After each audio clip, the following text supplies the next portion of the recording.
बिल्कुल वीरेन, और इनफैक्ट इस एआई समिट की रेलेवेंस इसलिए भी ज़्यादा है क्योंकि इस पूरे ही सेक्टर में हमने देखा था कि एआई लेड डिसरप्शन आ सकती है। ये काफ़ी हावी हो रहा था, सेंटिमेंट्स लगातार नेगेटिव थे। एंथ्रोपिक ने कुछ समय पहले ही बेंगलुरु में अपने इंडिया ऑफिस खोला था। तो अब इस करार के बाद और इनफैक्ट इस पूरे ही समिट के बाद काफ़ी चीज़ें क्लियर होती हुई दिखाई दी हैं।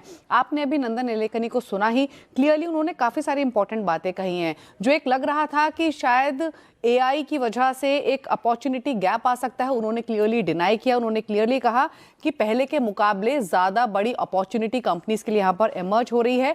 और जो रिस्क है, जो हम अपॉर्चुनिटी को रिस्क देख रहे हैं, रिस्क अपॉर्चुनिटी नहीं है बल्कि एग्जीक्यूशन एक रिस्क है कि इसका एग्जीक्यूशन कैसे किया जाएगा। इनफैक्ट एंटरप्राइज डिप्लॉयमेंट के मुकाबले जो टेक्नोलॉजी है वो काफ़ी तेज़ी से आगे बढ़ रही है। ये स्टेटमेंट हमने की टेकअवेज इस इन्वेस्टर मीट से आते हुए देखे। इनफैक्ट उन्होंने ये भी कहा कि सर्विस प्रोवाइडर्स को तेज़ी से काम करना पड़ेगा, हाई स्पीड पर इस गैप को फिल करने की ज़रूरत है। ऑर्गेनाइजेशनल जो प्रोडक्टिविटी है वो काफ़ी डिफरेंट है टास्क लेवल प्रोडक्टिविटी के मुकाबले।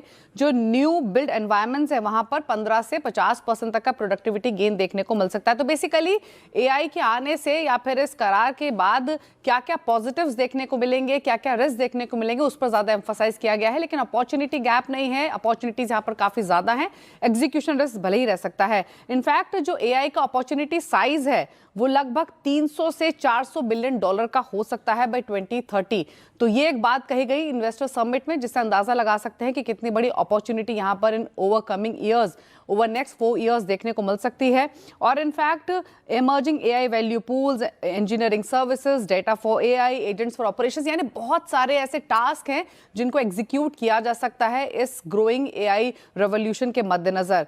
कई कंपनीज जो करार कर रही हैं, हमने देखा ही एआई पार्टनरशिप इन्फोसिस ने तो की ही एंथ्रोपिक के साथ, इसके अलावा टीसीएस ने रिसेंटली एएमडी के साथ किया था, कॉग्निजेंट ने यूनिफोर के साथ किया था।